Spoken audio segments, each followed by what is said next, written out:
All right. Hello, everybody. Welcome back to another episode of the Black America Podcast. I'm your host, Kyle Alexander. I'm here with my two co-hosts, Jalen and Camille. Camille, Jalen, how you two doing? Yeah, what's good? We back with another one, and of course, we have a very special guest. And look Yeah, at this, Black excellence in the building. Black excellence in the I of appreciate course, y'all. of course. Yeah, I'm also very excited, and the theme for this conversation is going to be very interesting.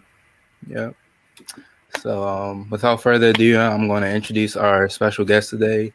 This man, he's epitome of black excellence. If you're on Locker Room, you know him as the mayor of Locker Room. So I'm just introducing you, the man of the hour, Mr. Wayne Cole. Wayne, how are you doing today? Like I said before, if y'all good, I'm good. First of all, I'm honored, truly honored to be on y'all show, and I look forward to kind of helping y'all wherever I can in life. So don't forget that. All right. Thank you. We appreciate it. And also, if you wanted to plug your stuff real quick. If you want to find me on Instagram or Twitter, it's KING_OTAY. So that's King_OTAY. I have two podcasts. One is called Everybody is a Celebrity, because I believe everybody is a celebrity, and I love to hear people's story. The second one is called The Sports Counselor. I'll be talking to pro athletes, high school athletes, college athletes, and mental health professionals, along the lines of just how mental health, plays a part in our everyday lives, and on the sports world as well. All right. We appreciate it. Like you said, go check his podcast out. It's a really good podcast.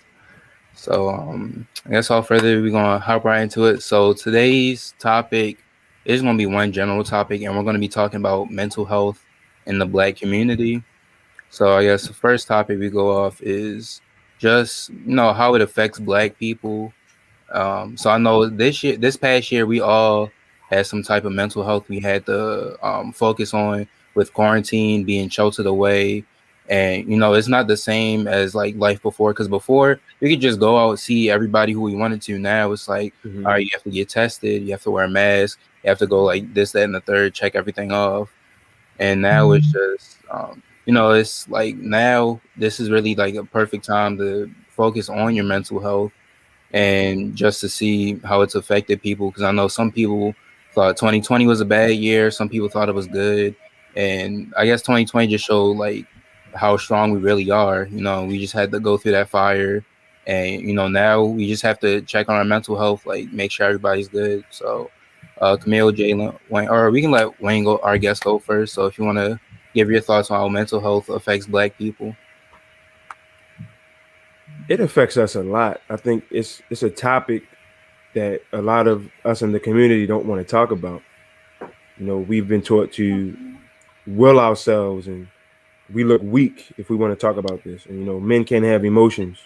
We see stuff on social media that encourages us to try to want to be someone else. So not just the pandemic, but everything really was magnified times 10. But the thing I tell students, and I work with a lot of students, don't feel bad about talking about your mental health. Even the biggest of celebrities, the athletes that make millions and millions of dollars, have trouble with their mental health as well. So that's how I try to normalize it. Like, if you can go to the gym and work out your arm, you can go and talk to someone, a family member, a friend, a therapist, locker room.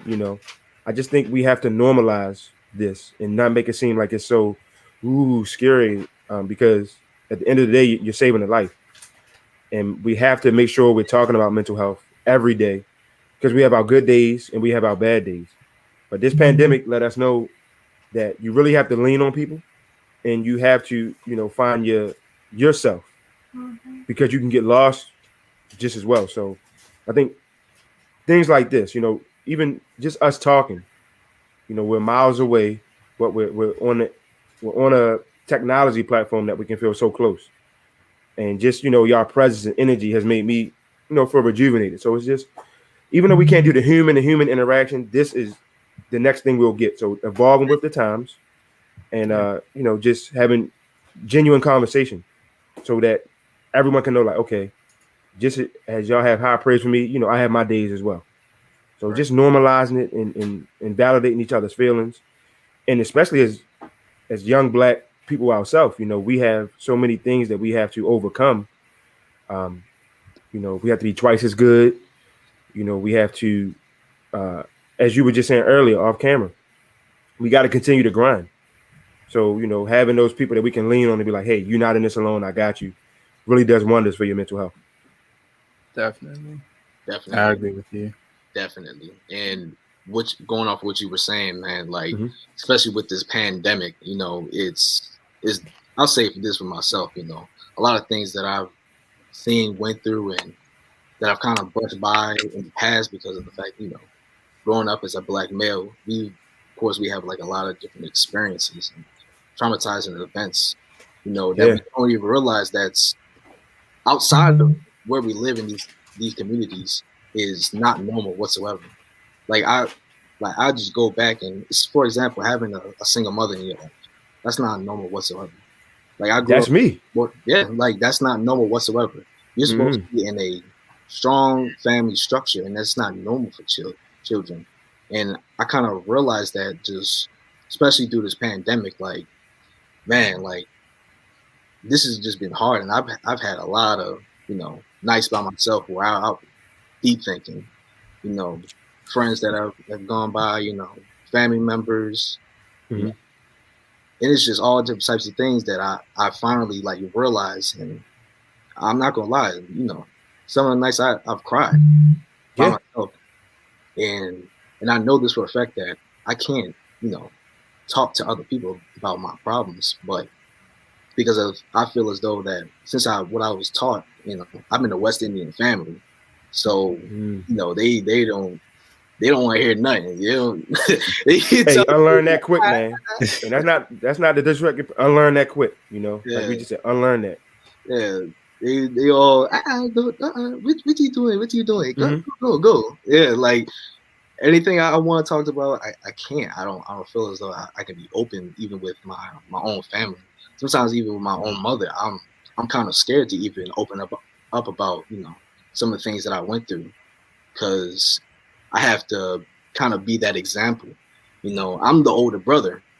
I'm the big brother. I'm the first son. So I have to be that example. And I've always had to be a leader, even though that I had no example in my life. So definitely. And just going back, this pandemic has really made me realize a lot of what I've really gone through in my life and what I've realized, and shoot, it's tough. It's definitely tough. That's real. Say that again, man. It's what? It's tough. And I know there's a lot of other people like myself who have gone through the same exact thing because of this pandemic, really realizing what they've gone through, what they've experienced. Like a lot of stuff that, especially in the inner cities, is not normal whatsoever. Gunshots, you hear police, you see blood stains on the ground. People don't clean that stuff up. Children shouldn't be around that. It's not normal whatsoever. And that's things that we need to talk about. And that just goes with mental health in our communities. It's like we just kind of brush it over. And then I think it kind of turned into a point where a lot of people acknowledge that. They be proud of that. Be like, yeah, from Greenmount. I'm really about that. I'm really about that. Sandtown, yeah. Bondaman, yeah. It's dangerous. It's like, like that's not what are you talking about? Like, yeah, we had like 15 murders on. Yeah. People really be like acknowledging that, and it's like that's traumatizing. That's not something you're supposed to be bragging about whatsoever. Right. Like, it's like it's a bunch of different stuff like that, and so I don't even know what I was getting to about that. I'm just talking. That's real. No, my man, that is real. Yeah. That's real. I think it's become an internalized thing, definitely like within the Black community. And just by hearing Jalen, you just sharing, what I got from your story was that you have a lot of pressure on yourself. And I can tell that that's probably like getting to you. And I want to tell you that, it's okay that you can breathe, that it is okay, that I know you're going to be a great example, but you have to give yourself a little bit more grace. And I think that's what this pandemic has definitely taught us, to give ourselves a little bit more grace, be easier on ourselves, and just appreciate for what you do have and what you don't have.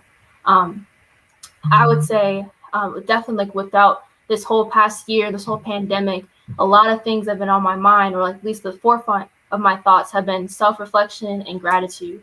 Those are like two very big things I've been focusing on, and that's how my mental health has definitely grown. And I think it's been more prosperous because of everything. Like, there were a lot of negativity that happened, and I'm not disregarding that. What 2020 was terrible. It truly was. And I wouldn't wish that on anybody else, to have us experience that again. Heck no, I would never want to do that. But we have to, I kind of realized, to take, like, or to find the blessings within the midst of the negativity, how there are some good things that happen. There's a reason why we had to have the world stop to finally realize, hey, what I'm feeling right now, it's not okay. Like, I need to talk about it to other people. Or even talking about other things, like, racism and all these other issues. Like, the world had to stop for people to finally realize what is actually happening. The world had to stop for us to finally check in on ourselves. We needed to check in ourselves and other people, because it seemed like they were going to be gone in an instant. And it's these moments where, in my mind, it was kind of like God said, we need to pause, we need to relax a little bit. And another thing with Jalen was talking about with his culture, I also know within the Black community, especially if you are religious and everything, people just say you just got to pray about it and all this other stuff. But in my mind, God also made therapists. So see, in my mind, I was going, man, because deep. I think prayer does work. It really does. But also we do need to seek tangible help alongside prayer. I think both can work very well, but it's not like one or the other. And I think some people are fine with just praying, but people like me, I need to see someone. So They say faith without works is what? Dead. So yeah, so we can't just be believing and not putting any work done. So There we you have go. to put in that work, and that work is seeing, therapists, or in some cases taking medicine if needed and stuff like that. Yeah, I think that was a great point, because I know I'm Catholic, and a lot of like you said, the main thing is like, oh, just pray about it, it'll go away. And prayer, like you say, it can help, but it's not the only option out there. Like, you can go out there and seek help from somebody. You can go out like you can go out there and seek help from somebody. You can medication if you need to. Like, prayer is just not the only thing. And like Jalen was saying earlier, when people were talking about like, oh, Madonna, like, yeah, we had like all these different murders and stuff. It's like, that's not something to be proud of. Like, we have to do better as people, to prevent that from happening. And I know, like, some people, and even people, try to act like they from that area, or like that was their background, and they're really not. Like knowing me, like, if y'all know me, if y'all know me, yes, I'm from Baltimore, but I do not be like, oh yeah, I grew up in Cherry Hill, all that. No. I grew up, lived in the county my entire life. Uh, like, I did not have to. I'm fortunate I didn't have to deal with stuff like that, but I acknowledge it. Like, I know it's out there, so I don't try to try and be like, oh yeah, I went through all that. Like, no, like, I know. I was fortunate to live in a different situation, but I'm aware of the situation that's out there. I'm aware of the different possibilities that could have been. Man, y'all just hit on everything. Like, honestly, Yeah. it's funny because with working with students, in a way, I have to sometimes act as like a parent role. So, they'll say, I can't talk to my parent about this. I can't go to anyone. Oh, what's up, Rose? How you feeling? So to my man Jay's point, that's hard when you got to feel like you have that pressure on you early. But you in the, like I said, just with us talking already, you can lean on me. And I know how that feels to have that type of pressure. And for Miss Camille, you were saying it right there, like, we always taught to pray it away, but it's more than just prayer. So prayer means, God, I'm asking for a sign. Therapy. Bingo, just like that. And to Kyle's point, oh yeah, man, this. Like, you don't want to glamorize trauma. You don't want to be something that you're not. You don't want to be. Yeah, that's not an example. If you don't live that, then why do you want to be that? And why do you want to, take on another role. That's mental health in itself. You want to be something that you're not. Yeah. You want to live up to something that you're not. And I see a lot of guys that fall into that trap. They're like, I heard it on the song, or, you know, I got to get credibility. Well, credibility is taking care of your neighborhood. Credibility is, you know, being an upstanding citizen. Being hard is being a man and taking care of your family. You know, being a G is looking out for the younger kids. That's what where I'm from. That's what a G is.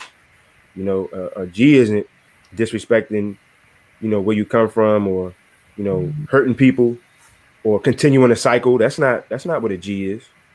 A G is somebody that handles their responsibilities. So I think we just have to normalize the right way. Back to Jay's point, two-parent household, you know, Stability, mentorship, mental health, you know, just gratitude. I see kids that they might get something and they don't say thank you, or they don't show that they really are sincere. You know, so all the things that y'all are talking about, I mean, we could talk for months. This thing could be a live session for literally, we could go all day. yeah. But the thing is, y'all in the right space, you know, so hopefully anybody that's watching this is looking at y'all three, because it starts with you all, honestly. Like I said, some stuff you just got to unlearn. But the headspace y'all in, and, you know, y'all goals and ambitions, I'm pretty confident that this thing is going to go in the right way, because it starts with us. So just look at y'all and pat yourself on the back, because this is some crazy times we in. So if you can beat this, you can beat anything. Yeah. And that's what I was saying earlier. Like, I know, because that's my exact thought on this, was because, you know, the stigma was always like, oh, our generation's weak, they're sensitive and all that. Then COVID hit, and the fact that we were able to overcome that, you know, we figured out the school system. I mean, it's still some areas of improvement, but we were able to navigate it. And now, like, like us three about to go to college in the middle of a pandemic. So it's like, for us to be able to navigate that shows that, like, we're not sensitive, we're not weak, like we can overcome anything that we put our mind to. And back to what Wayne was saying earlier about, you know, like some teenagers are scared to talk to their parents. I've been in that boat before. Like, I know, like a couple years ago, um, I thought that I was like depressed, like not like medically or something like that, and I didn't just want to call like, oh, like I'm just like, oh, I'm just sad, I'm depressed. Like, I know sophomore year, like I went through a lot, and I just hated that year. And then it was just like stuff that was going on with me. Like, I just felt unmotivated. And I talked to some of my friends first, or I talked like one or two of my friends first, and I was just like, I don't know what I should do. And both of them said, go talk to your parents. And my parents, they always put it on the table where it's like, Kyle, if you need to talk about anything, you can always talk to us. And it's like, okay, I understand that, but it was like still part of me that was just scared to talk to them, because it's like looking at it, it's like they're your parents. They look at you like, oh, like they want you to be better than they were. So it's like stuff like that. I was just like nervous to talk to them about, but I'm glad I did, and that's when I was able to like finally focus on myself. So just being able to have that level of comfort with your parents, and being able to have somebody that you can talk to about stuff like that is just real, and that's a real blessing right there. Right, Kyle. And to your point, that's why I always take on like a mentorship role, especially with working with a lot of high school students. I work with some students that don't have a parent at all, or they're being raised by their grandparent, or they're raising kids themselves. So, you know, even as an adult now, life can get hard. So I only can imagine for a high school student navigating that on top of their responsibilities is tough. So I try to make safe spaces and just try to make it normalized as possible, because we got people going through some real, you know what. Yeah. Right. And definitely, like, man, I know for a fact, freshman year, I couldn't even think about, you know, anything when it comes to mental health, or even about my own life. I mean, I think it definitely hit me the beginning of sophomore year. I was messed up for like a couple months when my best friend's father ended up dying, and he ended up having a heart attack. Oh, I said my condolences. That's tough. Yeah. And so I used to be around him all the time. Whenever my mom couldn't watch me or whatever, just go over his house, be around him all the time. And, you know, definitely when he died and I got that text from him, my best friend Luke, I got that text from him. I seen that and I was like, come on now. And it was like right before the school began. And I was already feeling bad like during the summer because of the fact that I felt as though I was unprepared to go into Mount St. Joe. It's already highly competitive as it is. Mm-hmm. And I was working I was working my ass off the entire year. I was busting my like 17-hour day. Forget about it. I was staying up for probably sometimes 2-3 days at a time, like literally busting my tail, staying up for school, studying, constantly. And then even through all that work, my GPA for the end of the year was only a 3 flat. And I felt as though all that hard work that I put in, it just still didn't turn out to the results that I wanted.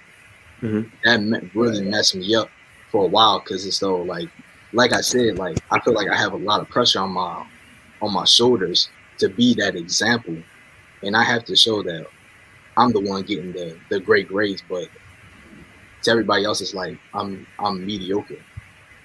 Like I'm not even in the top 70th percentile of my class. Like I'm just mediocre, and I just busted my entire ass the entire year.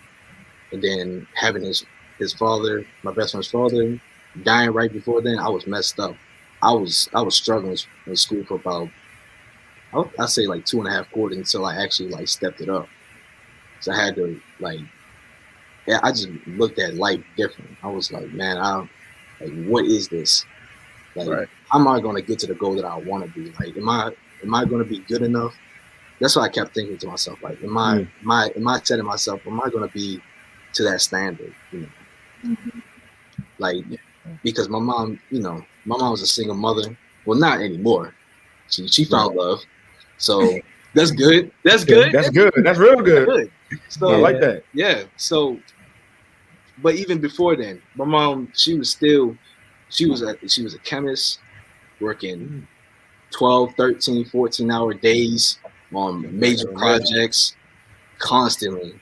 And, I had to be home alone with my little brother. I had to study. And then my mom, she's sitting there. She was she working her butt off. And I know for a fact she's sending me to private school. I see my mom cry over mortgage, paying bills.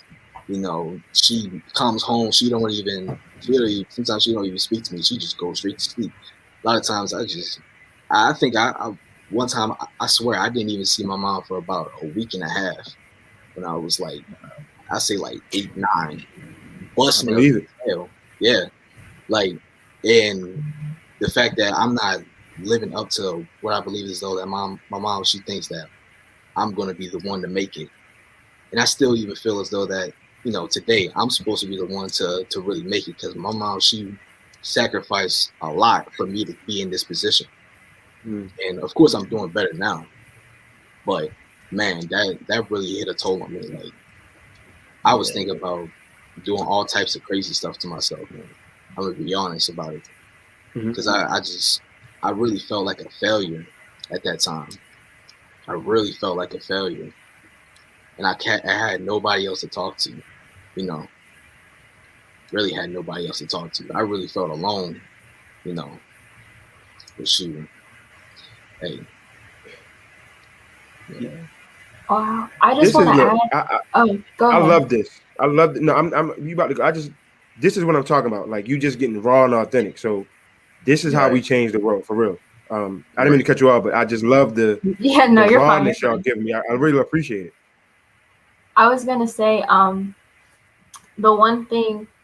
Well, first of all, you're not mediocre whatsoever. Even during that period of your life, it made me think that a lot of times, like we kind of compare ourselves, and it kind of touches on this question too about when you compare yourselves to other people, especially with social media. But to your specific moment, I kind of felt similar in some ways because I would compare myself to all the other kids, like being in like these advanced classes. And like by the end of the year, I ended up being like the top 5% of my class. I was the only Black person, not Black girl, only Black person. And I was with all the Asian kids. And I was like, dang, that's so cool. But then I look at their GPAs and their GPAs were significantly higher than mine. But I was like, how am I still here? So there's like moments when you start to compare yourself to other people, but you have to realize you kind of have to stop and say, but I'm still here.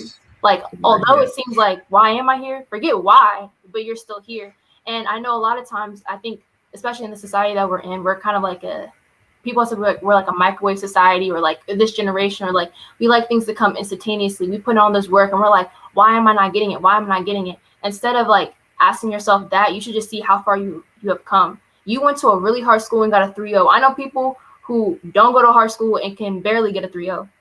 Barely. So you have to like kind of like change your mindset, which is easier said than done. Like I 100%, I know that, and I'm a testament to that. Like I could be preaching all I want to, but it is harder like when you actually do it. But you have to give yourself props, and that goes with like giving yourself grace and not comparing yourself to other people, because everyone has their own paths, and you don't know what stage in their life that they are on, and you don't know what they went through to kind of get to that point.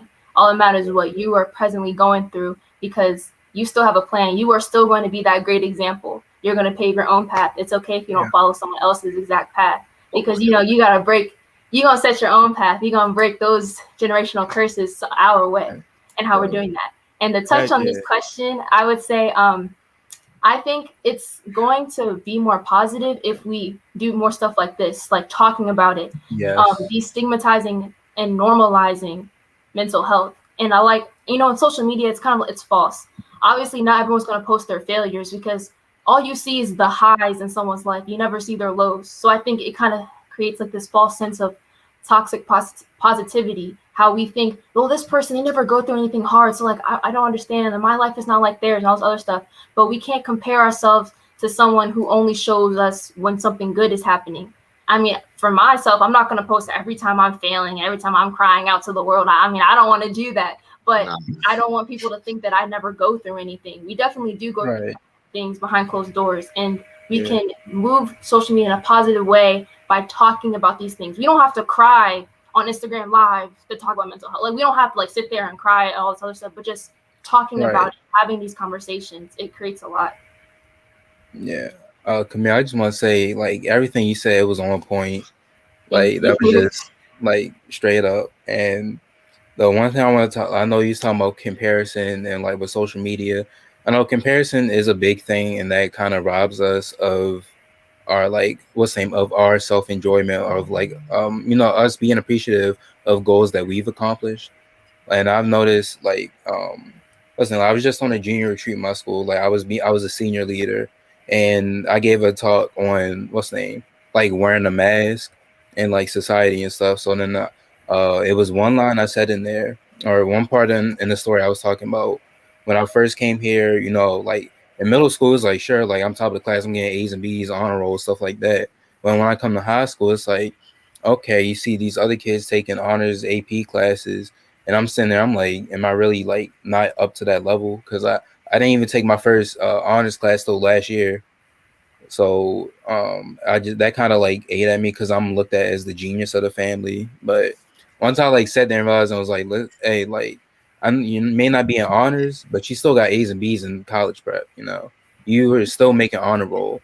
And it was one line I said in the speech I gave, and it was that comparison is the thief of joy. Ooh, like today. Like it's the truth though. Like today we compare a lot of things in society, even like, and I look at sports as the biggest example. We always compare one guy to another. So it's always like, oh, can Lamar catch up to Mahomes? Oh, it's Peyton Manning and Brady, like stuff like LeBron and MJ, stuff like that. And I was watching the Brandon Marshall's podcast, where I Am Athlete, when the newest episode, they just had Dwayne Wade on there, and they asked him about his son Zaire.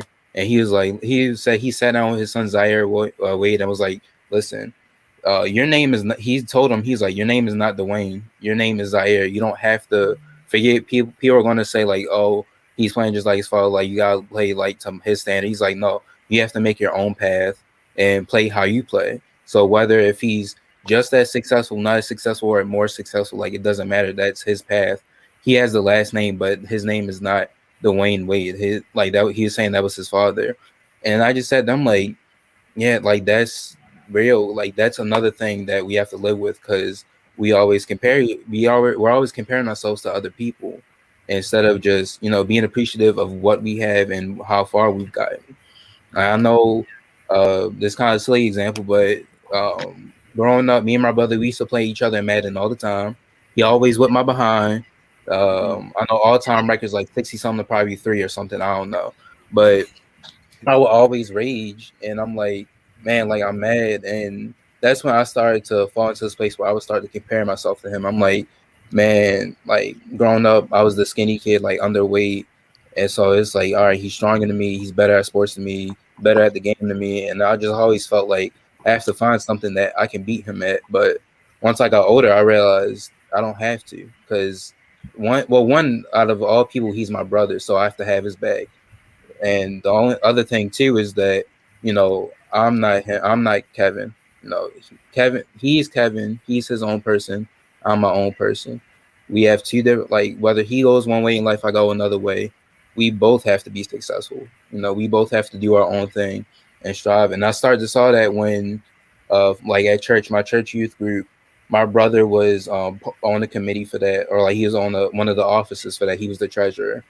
And once like him and his friends left, it was like, all right, it kind of died down. And I remember people started comparing me to him, and they just got to me. I'm just like, I had to sit there until I was like, listen, I'm not my brother. I am his brother for a reason, because I'm an entirely different person. He is Kevin. I am Kyle. We are two different people. We have two different thoughts, two different ideas, stuff like that. So you want to compare me to him, don't. If you want to see stuff that he does, look at the stuff he does. If you want to see stuff the way I do it, then just sit back and let me do my thing. Yeah. First, I want again appreciate this y'all show. What y'all got me feeling. This is real. I want to touch on my man Jay's point. This from somebody that went through college already. Don't a GPA never defines you. That's number one. You define who you are. No test can tell you how stupid or smart you are. That's the one thing I always tell people going into college. You want to get good grades, but don't kill yourself to the point that you think, I got to get this. No, you are your GPA, meaning what value you bring to a room, that's what you innately have in you is your GPA. How you treat people, your goals, your dreams, that's your GPA, not with some 3.9 or I know people that made 1.2s and making millions of dollars. So what is a GPA? So to your point, like, 1.9, I was a 3.5 student, community service hours, 3-sport athlete, but that's what defined me. My community service I always felt like, and that kind of helped me get through college was not what I did somewhere in the classroom, is what I did outside of it. And I was always, I had 6 jobs in college. One, I worked with the president of university. One, I was working with the janitors, and then 4 were in sports. So I was a sports reporter, sports on the video, the sideline, and I did some play-by-play. Yeah. But and then Miss Camille made me realize what is for you is for you too. So enjoy the ride. It's a marathon, not a sprint. And she had to kind of check me, which was good. Like baby steps. Nothing happens overnight. If whatever God has for you, no woman or man can close the door on. Mm-hmm. So I've just tried to make an avenue to have 10 doors. So a CEO, a counselor, an author, a mentor, sports media member, any door I want. We were talking about law earlier. Like I'm making all these doors so that no one can close me out. And I think that's what we have to remember. A degree doesn't define you. I have 2, but I'm more than just 2 degrees. So I'm trying to go back to be Dr. Cole, but people are really considering me as a doctor because of the way I carry myself. So that's what I want y'all to remember. It's conversations like this to let you know y'all on your way, but just fill your cup too. Because I think this generation, they want it so fast that they forget to, 1, enjoy the ride, 2, say no sometimes, and 3, it's okay to maybe sleep in or eat that snack or watch that show. Don't make it a habit, but reward yourself too. But it's like a baby to an adult. I first had to crawl, then I could walk, and then I could run. I didn't just come out the womb and was, running, 100-yard dashes. I fell, I stood up. I fell, stood up, fell, stood up. Found myself too. What truly makes me get up in the morning? I think that's helping people. Talking to you all, giving that something that I've learned and then passing it on to you, and then hopefully y'all pass it on, or saying, hey, what's y'all Instagrams? How can I follow y'all so I can, make sure I'm pushing y'all too. because the conversation shouldn't just stop here. It should be like, hey, Camille, how was the first day of class? Hey, Jay, you know, what did you do? What did you do today? Or hey, Kyle, how the Ravens doing? It should be genuine conversations. Because that's if you care about somebody and you see people that look like you, I shouldn't say, oh, thank y'all for interviewing me. Figure it out on your own. It's okay. Let's come up with some creative ways and how can I help you? Yeah, I had to go through 4 roadblocks. How can I make you maybe just go through 1? So maybe I had to go through some trials and tribulations to make it easier for y'all to come up. And I'm perfectly fine with that. Because if in a sports analogy, as Kyle said, I'd rather have 30 assists than 30 points. Meaning I would rather get your path easier than, I get there and then I'm shutting the door on y'all. Right? If we can pull each other up, then it's a cycle. We talked earlier, Jay, it's some cycles of trauma. How about some cycles of Black excellence? That's the type of energy I'm on. So it's an honor to be on here because if y'all want it, that's gonna make me want it, and then it's vice versa. So then y'all, all right, Wayne, you slacking today? What's up? So if I'm pushing you to greatness, I'm a mirror. I'm a reflection of y'all. So if you think you're great, and then vice versa. But it's gonna, like I said, it's gonna take conversation, honest. So if I say one day, Camille, how you feeling? I'm good. No, I had a rough day. Jay, how you feeling? I'm good, bro. No, my parents were all hard on me today. Or Kyle, how you feeling? Oh, I'm good. No, I struggled today. Like we got to be honest. That's why I said I appreciate the rawness. Real recognize real, and it's genuine. Right, so you got to be able to break down walls. Be vulnerable. There's power in being vulnerable. Maybe somebody's watching this, they might save their life. We never know. But because we're not sugarcoating them like, oh, mental health doesn't, no, it matters. Everything starts with here. Definitely. So meaning if y'all think y'all can't do it, that's what your mind is going to tell you, you can't do it. So that's why I say everything really starts with this. And then y'all gonna have to realize you're going to start separating from some people too, because they're going to be complacent. They're going to start hating like, girl, you can't do that. Come on, y'all. Man, don't do that. Because complacency is a drug. Me too. And I work with kids that like Mr. Cole, they want to play 2K all day. Well, if you want to play 2K, start streaming on Twitch and making money. Why are you just going to, you know what I'm saying? Oh, Mr. Cole, I want these new shoes. Start a business. Literally start a business. Just as much as it costs for those new Jordans is the same thing as a business. So it's investing in yourself, believing in yourself. It's a lot of fake people making it. Let's start getting some real people now. So, right. Yeah, not to sound like I'm preaching, but y'all, I had to get my preach on. No, you definitely. Y'all coming I gotta come hard. And I just want to say, like, I agree with what you were saying, like, especially when you said believe in yourself, because I know there's a quote that you said a lot is like, people aren't gonna believe in you if you don't believe in yourself, right? So that's the thing. Like, you think, like, you look at some of these athletes or these celebrities that people we look up to, do you think that they would be in that same situation if they didn't at least believe in themselves? And that caused somebody to believe in them and to push them. It was like, all right, listen, you want to get to this level, you need to do this, that, and the third. And just another thing too is just like you were talking about the way you carry yourself.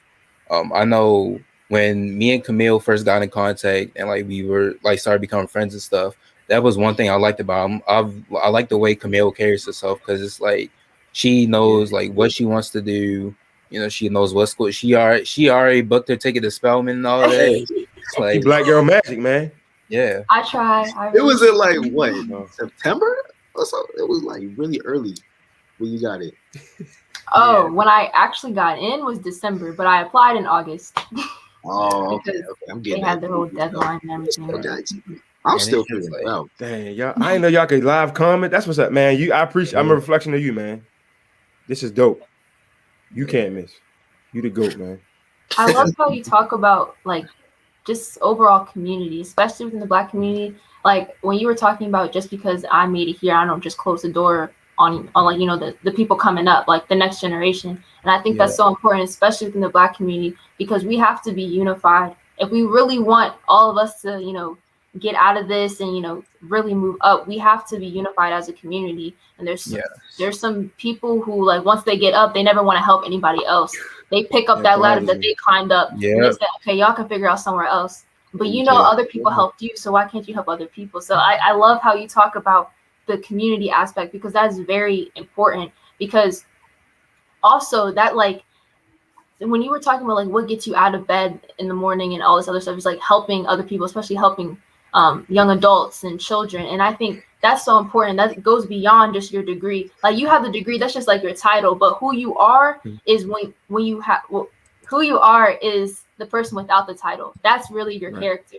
And I think that's what people have to keep striving for. Like, of course, I want to, get that Esquire by my name, but I'm still going to be someone who helps other people, who inspires other people, and continues to be that motivation for other people. Because honestly, if we really want to be on the come up, you can't be what you can't see. So if you're not seeing people who look like you, who are actually coming down and helping you, you're never going to think that you're going to do it. And we already live in a society that is telling us we can't. So if we already have that, we need to at least have a community that's telling us we can. Like, it is obviously, you gotta have that self-motivation, but it's so much easier when you have a community of people backing you up, saying, yeah, you can. Even though the world's telling you no, I'm telling you yes, you can do this, you can do that. And I think that is very important. And I'm a strong advocate for that. And I always talk about this too.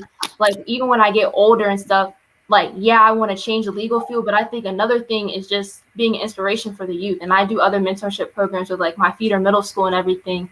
And I wish I had those programs in middle school. Luckily, I had, like, my parents, a great president. I don't know about that one.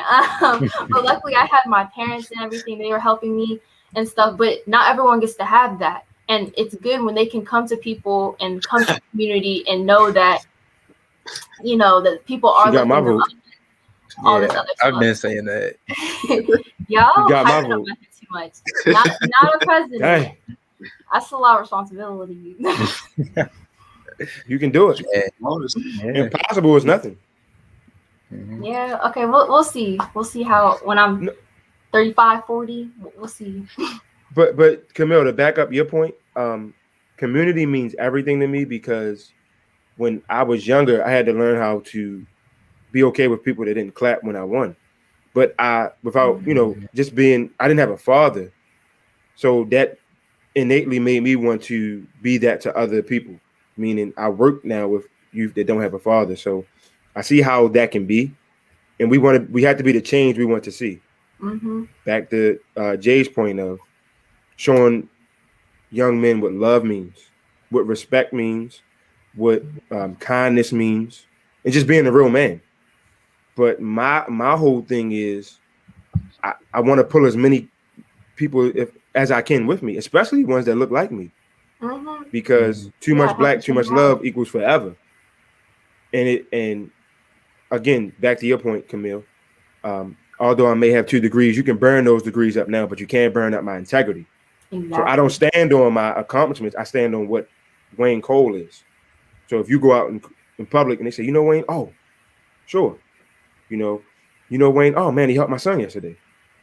It's not, oh, he want to get a PhD, or he got this, he know this person. No, it doesn't matter who you know. No, it matters who you know, but at the end of the day is, how do you want to be remembered? Do you want to be somebody that, he gave the shirt off his back, or he stole shirts, or, he donated books, or he ripped up the books. So I'm working with kids that don't know how to read. And here I wanted to become, that inspired me to want to become an author. Oh my goodness. Yeah, got my vote. That might be 2040. Okay. Hey, we can do it. And it's saying it's seeing to myself that I didn't know that could be done. Meaning, okay, maybe I might not go to the NBA, but I can report on the NBA. Oh, I can write a book. Oh, I can be a counselor. Oh, now it's like I gotta shut my mind off. We talk off camera, because when I realize I can do anything I want to be. Tomorrow I can wake up and be like, I want to be a bug researcher. Right? I'm never gonna put a limit on what I can want to do, or I'm never gonna cap myself. And that's why I said I'm trying to pour as much as I can to y'all to realize if I can do it, and I'm 29. Y'all younger than me. You can be twice as great as I am when you my age. So you should feel like, oh, y'all think I'm this great. Newsflash, y'all can be twice as greater. And then the person can be 3 times, and then 4 times. And then it's like, man, that YouTube that they had that one night, that's where it started from. Yeah. So you got to remember, okay, we have Jay-Z's, we got the Beyoncé's, we got the Lamars, we got the Obamas, but now we need Camille, now we need Jay, now we need Kyle. You have a gift that we need too. So that's why it goes back to mental health. I say a lot of kids like, I wish I was them. Well, how about wish you was yourself? You could be the cure for cancer. You could start the next foundation. You could be the next. And it's 7 billion people out here, but all it takes is one. Just one person. And although even if it was just us four talking, and no one, we don't know how many people are truly viewing, but it's us four right now. Like, and that's what we giving that energy. We forgetting that the cameras on, and we just being real. So Right. I have a goddaughter, so I'm honored that I met Camille now, and she has someone like you to look up to, of a godson, and I can be like, look up to Kyle and Jay, because we have to see these type of people in these roles that, oh, I can do that. But it starts on what is y'all why. That's what I would say first. So if we can, this is y'all show. I want people to realize what is truly y'all why. Like you heard me say, what makes me get out of bed in the morning is helping people. Mm-hmm. Yeah, what truly is your why? Don't say money, right? Don't say what is your why. Right. So that's my question to y'all. If you can sit with it, maybe answer at the end of the show. But when you know what your why is, then the money follows, then the resource follows. But if you saying money is your why, you'll never be happy. You'll never be Because satisfied. no one's true goal is money. You can rip it up. It's just paper. Right. You can't buy happiness. You can buy things. You can buy freedom, but you can't buy happiness. So that's my question to y'all. Before this, I want to know what y'all why is. Yeah. And why getting out the bed? No, just in general. Like what do you think you're called to do? What is your burning passion? This is something I wish somebody would have asked me at y'all age. Because they did, it would have helped me kind of navigate life a little bit more better. That's what I'm trying to say. Like, if I can be back and come back in time and talk to y'all as a 19-year-old guy, I would say, what is y'all why? Because when you find that, everything else just opens up. Yeah. And then, like you said, that just reminded me of something. I was watching the Hard Knock show that the NFL be doing, and it was one year they was doing the Cleveland Browns, and one player on the team, he had every player write down their why for being on the team or their why for playing like football, and they had them put it up in the locker room. So like, every time when they came into work, they came into game day practice, it would be right there. And I just wanted to say it reminded me of that. And then you was talking about like how people don't clap when you see you win.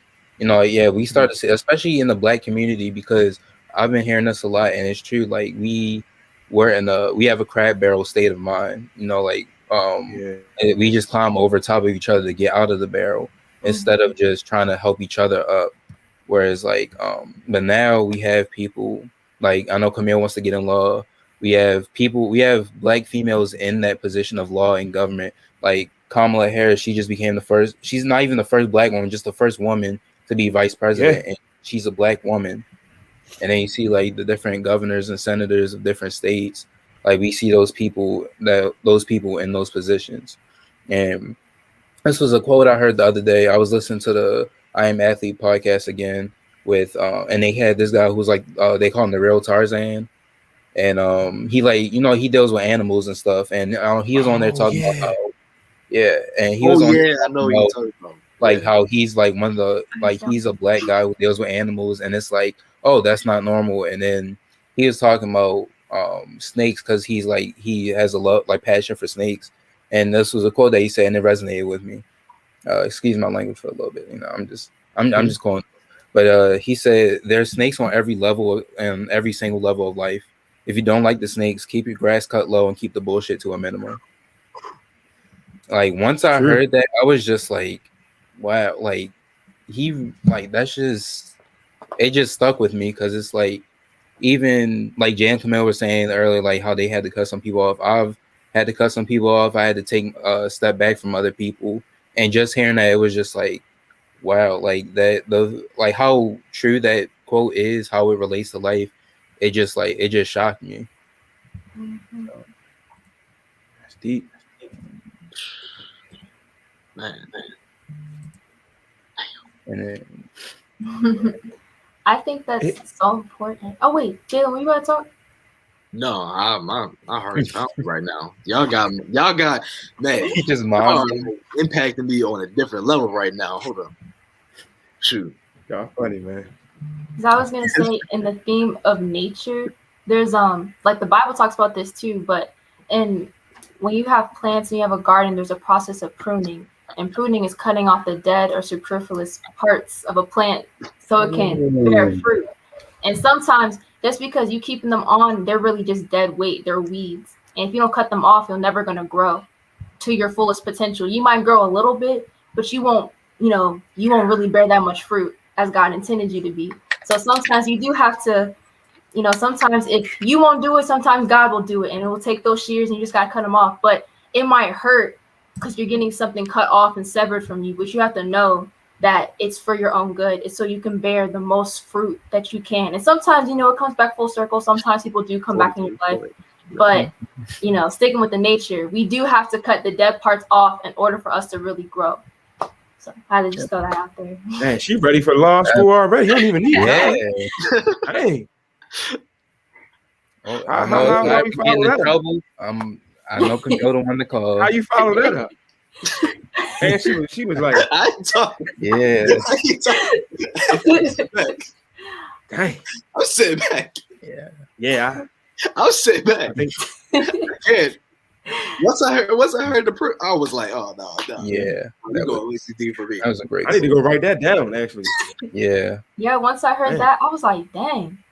So I was like, it's so true, because you see it all the time in nature. And I was like, okay, I'm trying to bear all this fruit, because sometimes you make excuses for still being with someone, and you're like, okay, but I don't really want to. But then you fail to realize what that relationship is actually doing. And I know, like the saying that you're a representation of your first 5 friends, and you know what they're doing, even though you don't do that. You know that, like, you know yourself, but other people, they see your friends, they're like, oh, I automatically assume, oh, Kyle's doing that too, because he's hanging out with Jimmy or something, so he must be like that. That's just what people already think. So if you don't want them to associate yourself with that, you gotta get a new circle of friends, and you gotta make sure that they're filling into your cup, you're filling into theirs until it overflows. That's what Oprah says, making sure you have like a board of directors as your friend group. And I was like, that's what I want. Miss Camille, you said it perfect. You are the average of the 5 most people you hang around. Yes. So if you hang around 5 losers, ding, ding, ding, you're going to be number 6. Mm-hmm. If you hang around 5 winners, you're going to be the 6. So if you hang around 5 people that are successful, you're going to be the 6. You're going to be that 6. Spoiler alert, you're going to be number 6. So the funny thing is, you're the author of this thing.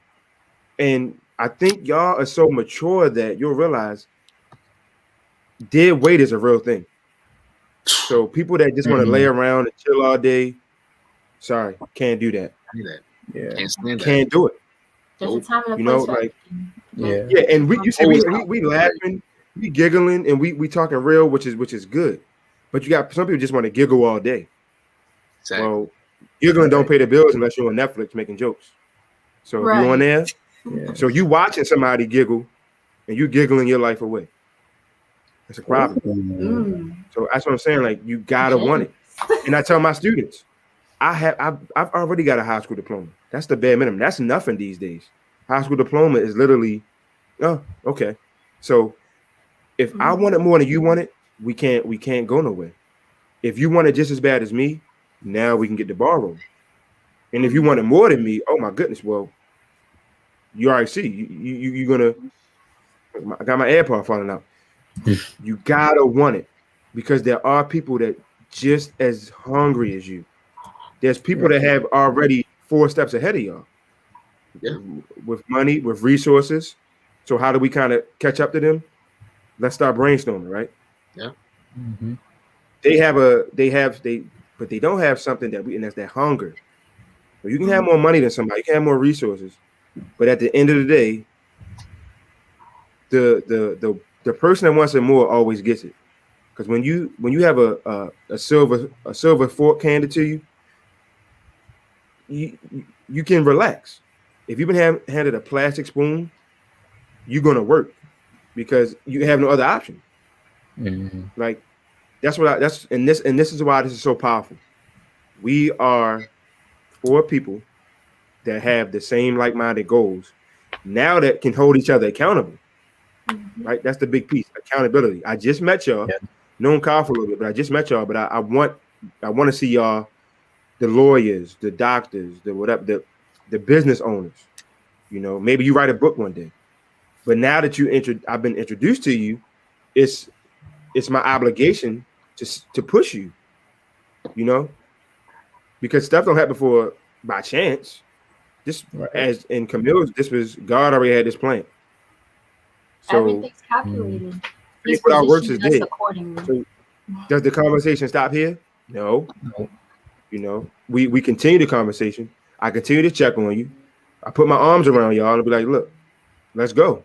Right. And if you rocking, I'm rolling. That's how I always am. Everybody tell you that. If you rocking, I'm rolling. So Right. I had to get on my Camille real quick. I'm practicing law. I know, like I'm for real. I'm gonna bring it. Definitely. Mm-hmm. All right. So but did you want to say something, Jalen? I was So not sure how much time we have left until you gotta go, man. But shoot. but yeah, I know Wayne. Wayne mentioned this earlier. He was talking about how it's okay to be vulnerable, and I just wanted to use that to transition to the next topic, which was like how mental health can affect men in general. Because we know, I'm just saying now, like we know, like for Camille, I'm not saying it's easy for Camille. Like it's not easy for her to deal with like stuff like that. But if she was going through something, she was just like, oh, okay, like what can we do? Like you feel okay, stuff like that. Whereas like if a man goes through it, it's like, oh, toughen, like just toughen up, man up. And the thing is, like it's okay for it's okay for a man to cry. We're human. At the end of the day, we're all human. Like it's okay for us to cry. It's okay for us to be, sensitive from time to time. Like it's okay for us to show emotion. Like I know some people, it's like, oh, I have to be a man. Like, I have to be a man. I have to like be the breadwinner or whatever. And it's like, yeah, it's like, no, that's just what society wants you to think of yourself. Society has made it where like men have to be like the breadwinner. They have to be dominant. They have to be like, oh, like like they have to be the tougher gender, stuff like that. Where in reality, it's females out here that are tougher than men. It's females that are just as dominant. Like I said, we just seen the first female vice president. We got Camille about to go to law school. So and it's just like it's okay for us to be sensitive. Like I know one of my friends from church, me and like we've been bros forever. Like we grew up together, and I know when I've heard Wayne talk about mental health one time, I'm just like thinking back. I'm like I'm never like we check on each other. We be like we good, stuff like that. We tell each other like stuff we're going through sometimes, but I've never just been like, how's your mental health doing? Like how's your state of mind, stuff like that. So I just did that the other day, and it's just like it wasn't much like for us to talk about, but at the end of the day, it was still nice to like know, I checked up on him, he checked up on me. So like it's just we have to make it okay for us to talk out about this type of stuff, for us to be, like show our emotions. If we need to cry it out, you can cry it out. If you need to hug it out, you can hug it out. That doesn't make you any less of a man than you already are. And look at this. We snaps. Now we can't dab. Humans were made to interact. Right. We're creatures of habit. We thrive off relationship connection. So imagine people in a pandemic feeling isolated. And that leads me to men cry too. So do y'all run on AAA batteries? Or if I say beep boop boop boop bop bop, you know what I just said? No, I don't either. We're not robots. That's the beauty of us. We can feel happiness. We can feel sadness. We can feel joy. We can be scared. those are emotions that are all valid, but there's power in crying. And I think when you release that, it kind of allows for new emotions to come in. So Right. it's therapy and therapeutic in shedding. That's like, how when a snake it sheds skin, Right. or a hermit it sheds its shell to go into a new shell. We have to shed some things we've gone through. And there's no other power. When our words can't talk, the tears say, just as much. So I tell men, a real man cries, a real man cares, a real man protects, a real man loves, right? We don't see a lot of love, right? If think of it like in sports, Kyle. If LeBron won a championship, what did he do? He cried. Why? Because when you sacrifice and dedicate and commit yourself to something, you give up. You give up things you love to be the number one in something. You gotta let all that out. So I think that's what I try to normalize. You have to be comfortable with being you.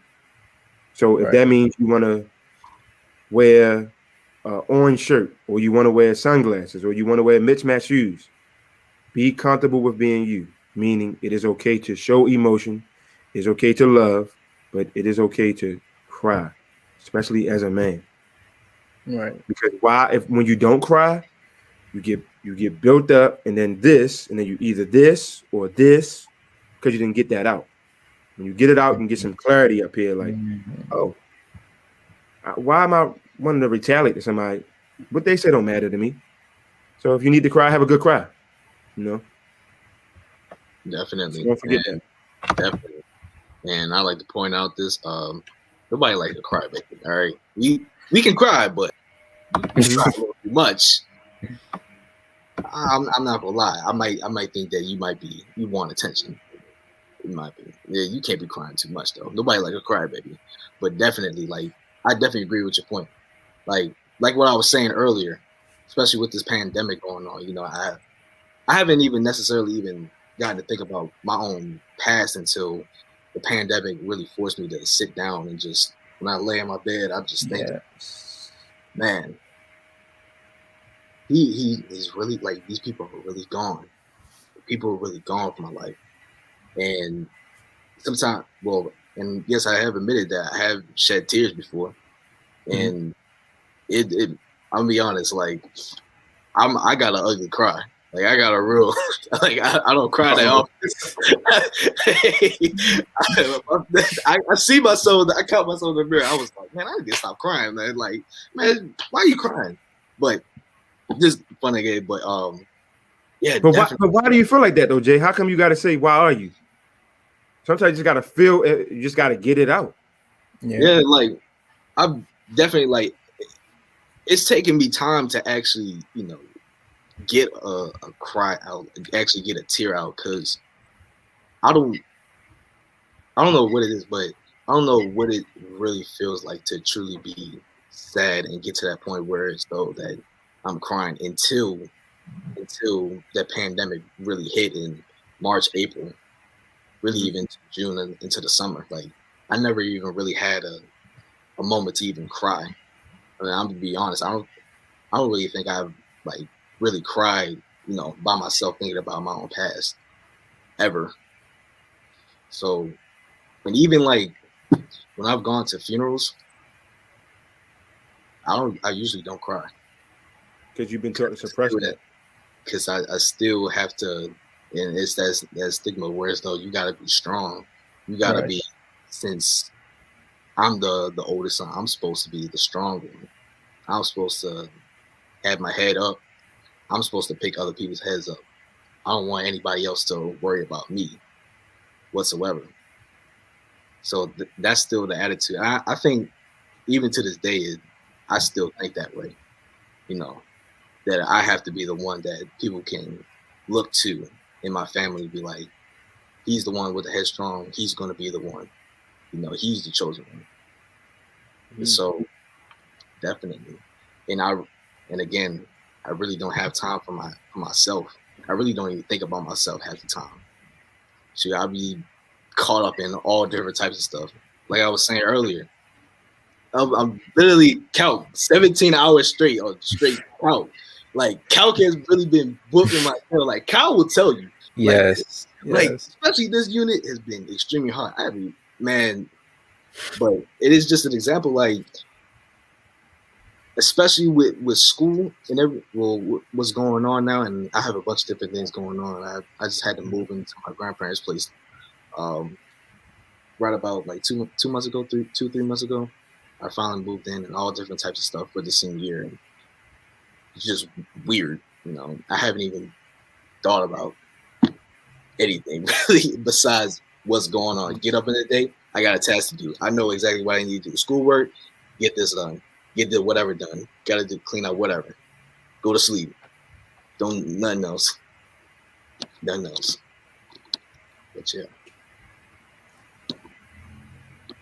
For real. What our lawyer got to say? I wanted y'all to like have the floor and everything. Oh, I mean, what do you think? You up here for we always got something to say about women. What do you got to say? What you got to say?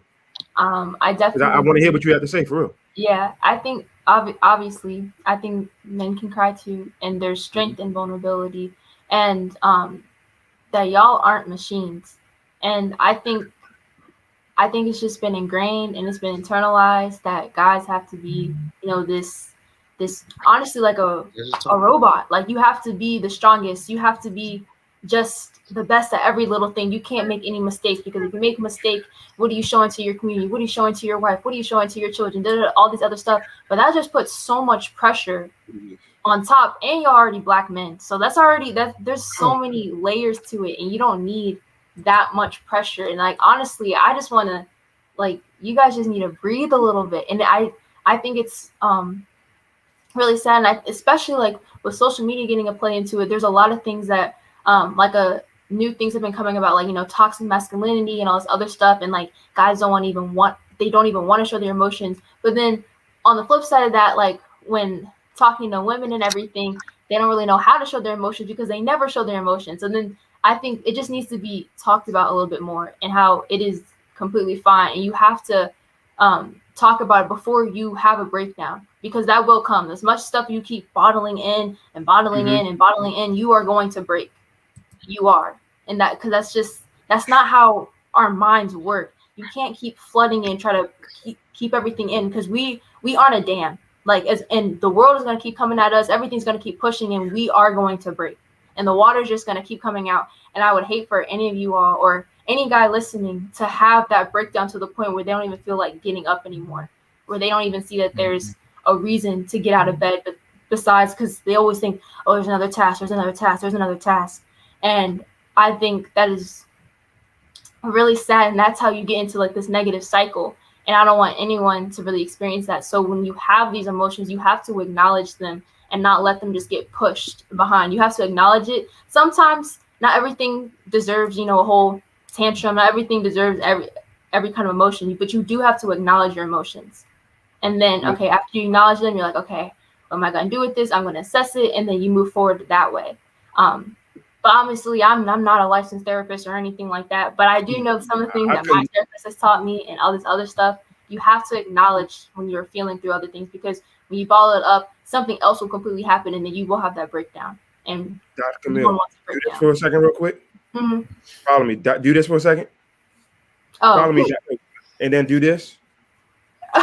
You just keep raising the bar, like, for real. Yeah. Get that dirt off your shoulder. You on your way. Definitely. Man, y'all making me want to take a break for myself. Yeah, I might need to take a break or something, because what Camille was just saying, she was saying everything without the opposite. You need to take a break.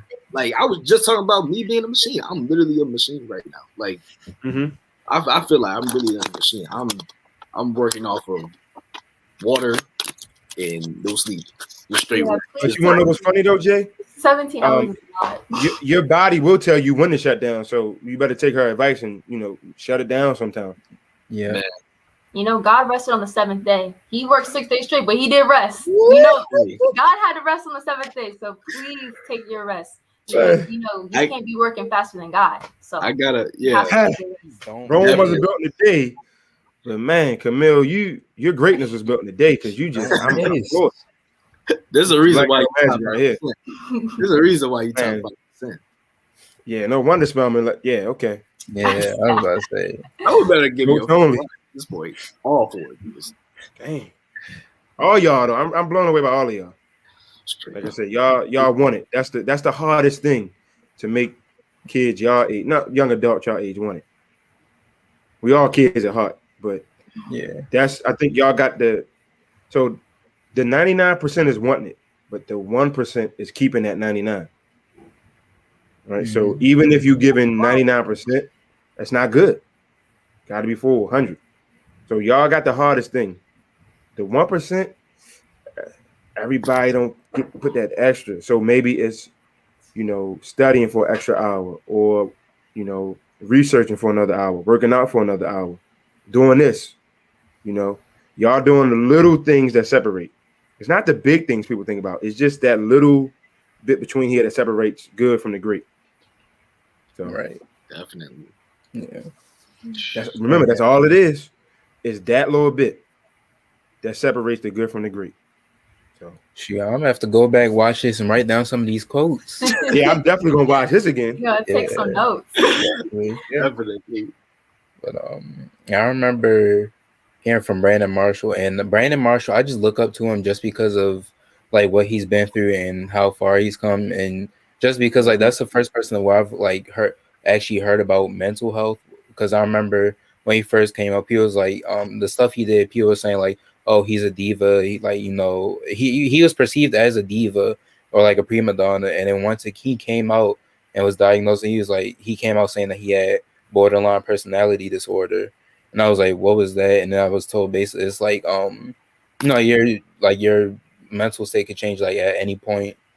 And that's when like I really like that was like my first time hearing of like mental health, and then Hmm. just looking like more into stuff like depression, like actually being diagnosed, like the fact that you can actually be diagnosed for depression, or just like stuff like that. We even touched about mental health a little bit in health class one time, and it's just like, and that's just as important as like your physical health, because the main thing has always been like, oh, physical health, like you staying in shape, this, that, and the third. But it's like you have to take that time to focus on your mental. Like when 2020 first hit, at first it was like, man, like what's the world gonna be like? Like March 2020, it was like, what's the world gonna be like? What's gonna be the new way of life and stuff like that. I remember like we only had like a month or two left of school, so once that finished, it was like okay, no, not like a month, but like we had like what's that? Once we finished school, it was like, all right, I can take this time to focus on myself. That's when I started getting into yoga, started doing meditation, and I even like it was just stuff like that where I just thought to myself, like I was like, wow, I'm really taking the time to focus on myself, like my mental state, and it was great. I mean, yoga is harder than it looks, but like it That's helps what I'm you. saying. Like, Yeah, it's harder than it looks, but like it's honestly just like it gives you like a sense of like fresh breath, like fresh air. Like it just makes you like all right, feel relieved, and especially meditating too. Like it's just a way to clear your mind, and it's just like okay, I'm going through a lot of stuff. Why don't I just do like 5-10 minutes of yoga, do some meditating, and it just takes that time for you to again focus on yourself, just clear your mind, and then like I was saying, Brandon Marshall, or like seeing how far he's come, like he's educated himself more on mental health and his diagnosis,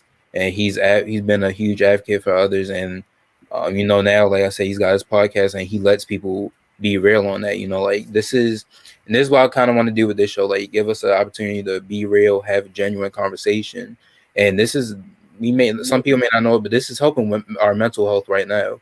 Like we're able to be Yeah, real, for able sure. to like we're able to talk things out, and we're able to express who we are. So this is just giving us that stage to to be ourselves. yeah, that education piece is very important. And you were talking about that a lot. Like the one thing that stuck out to me when you were talking about, learning about a health class and everything, which is great that we're expanding that in the schools. But I think the one thing that they always fixate on is like depression and suicide. That is very important, but there are other areas of mental health. And some people feel like, oh, well, I'm not suicidal, I'm not depressed, so I don't need to talk about anything.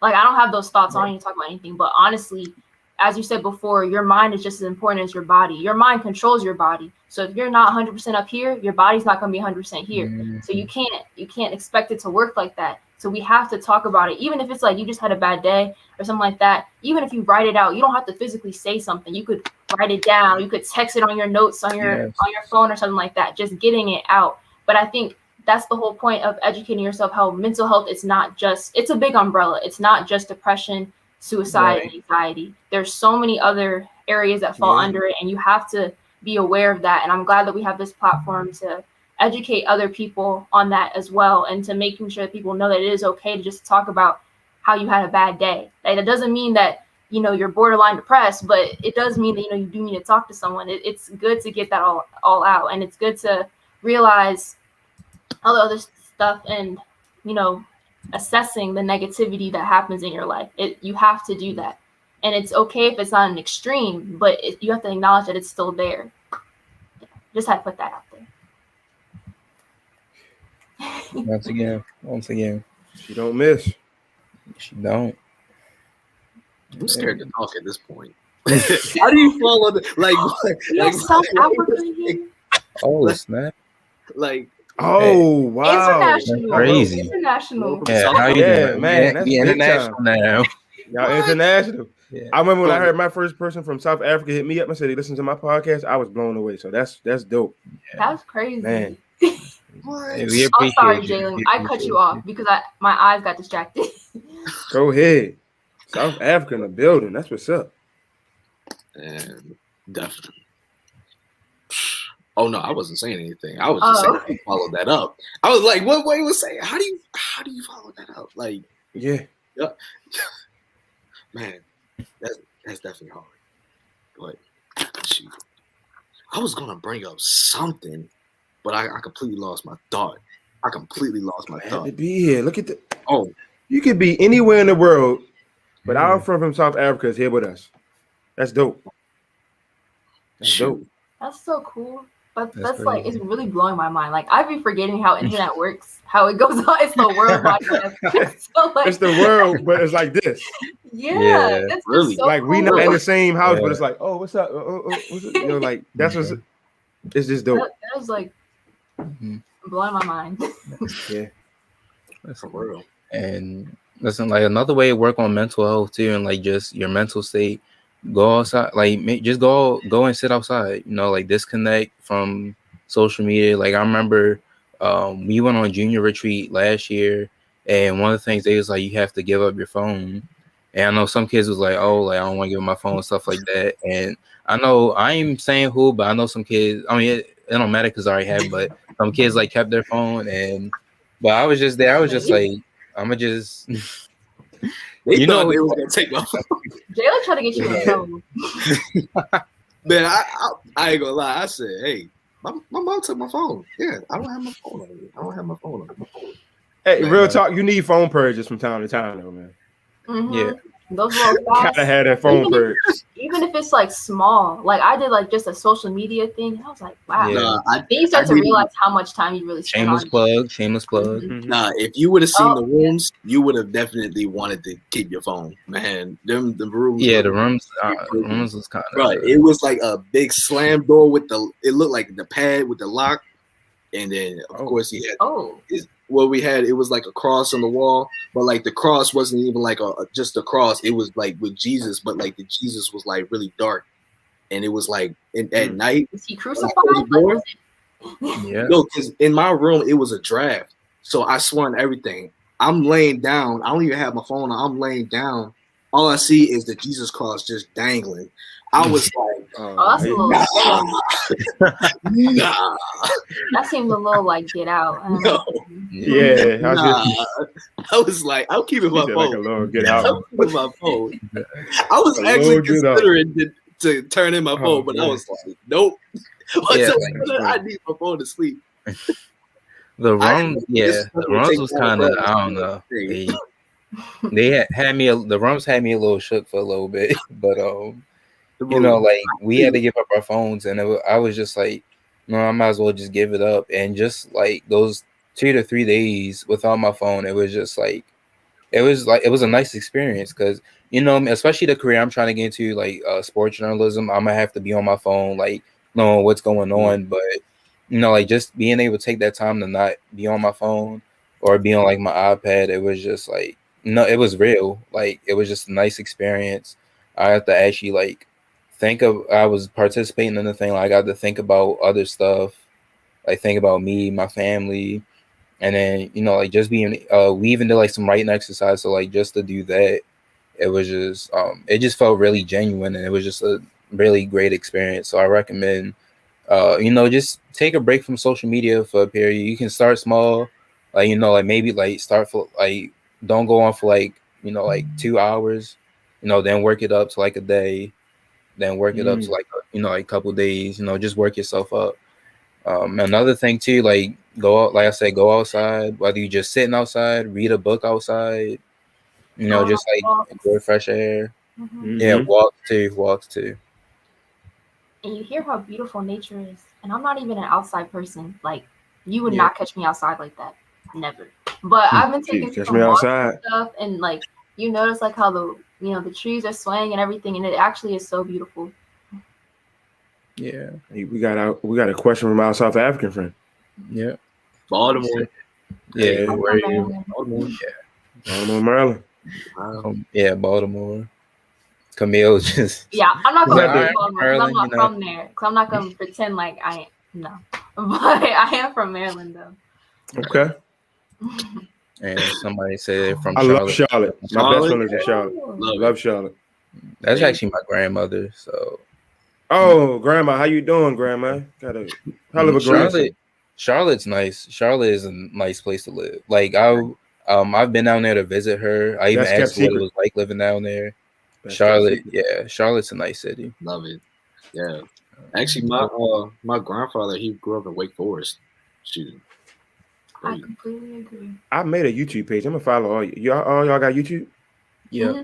I got and UW. Yeah, Jalen working on something. Bro. UWU. I got Jalen, what's the update on your YouTube channel? I got my shameless plugs right here. I got my disc. I got my drive now. Oh, I can't type in though. I got this project to finish up, but bro, I got this drive. Finally got this drive yesterday, so I'm about to plug it in and I'm gonna see how it works because everything's functioning on this PC. Hold on, I got this. Hold on, I got it built right here. It's just once I get my flash drive in, I built the whole thing by myself, bro. The whole thing. Oh, that's tough. For real?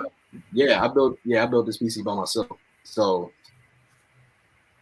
it works and everything. I can plug it in. I gotta get my monitor back in here. So once I hooked up the Microsoft software in here, I'll be up and running. Yeah, that's your proof you can do it. That's what's I don't even know what I'm gonna name the channel. I'm probably just gonna keep it Jalen Marcel or something like that. I don't know. Not? Just keeping my name, and if I change it, I'll change it. Whatever. Keep it you. We already talked about that. Yeah, because listen. Wow. Yeah, listen. I saw this quote from Wale a long time ago. He said the fame is so much better when your stage name is your real name. Hey, Jermaine, you appreciate the fame more when your real name or when your stage name is your real name. Jermaine Cole. Come on now. Exactly. Yeah, I like that. Cole. Definitely. Yeah. Oh, and before we do get out of here, shoot, maybe I can brainstorm right here. And to answer your question of why, because I know we about the hour 30 mark.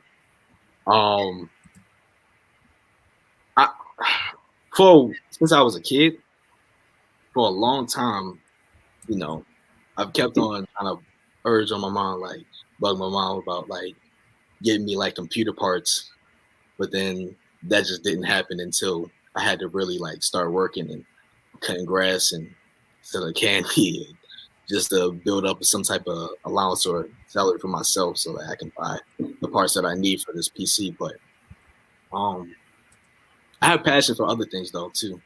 It's not just that I want to be a YouTuber / gamer, because that's what I wanted to do for a long time. I really do enjoy that. But I'm actually pretty good at designing homes. So I'm actually in this club right now, Ace Mentorship. So Yeah.